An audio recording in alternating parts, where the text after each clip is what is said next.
tanong. Magbigay ng bagay na nagsisimula sa letrang K. Okay, Samantha? Kuko? Kuko is 3 points lang. Sayang. Okay, ikaw naman, Scarlett. Sisimula sa K. Kifi. Kifi is the top answer! Yes! Okay, next. Magbigay ng parte na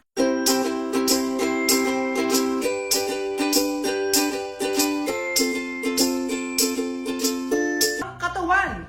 Scarlett, dahil ikaw ang nakahula ng top answer, ikaw ang mauuna. Pantog. Basic. Pantog is 10 points. Ha? Bakit 10 lang? Samantha, pwede ka bang bumawi? Parte ng katawan?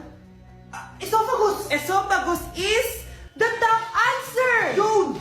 Eto na! Sino kaya sa inyong dalawa ang mananalo ng 1 million pesos cash? Akin na tong 1 milyon. Humanda ka sa akin, Scarlett. Anak, ayusin mo. 1 milyon yan. Mauna tayo kay Samantha.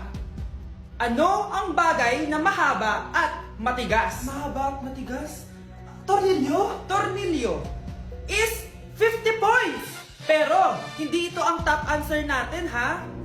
Okay, Scarlett, may chance ka pa na hulaan ang top answer. Bago ko sagutin yan, Nay, kung nanonood ka man, eto na yun, Nay! Mananalo na tayo ng 1 milyon! Go, anak! Ang bagay na mahaba at matigas ay... Huwag mo sumagot, anak! Sayang yung 1 milyon!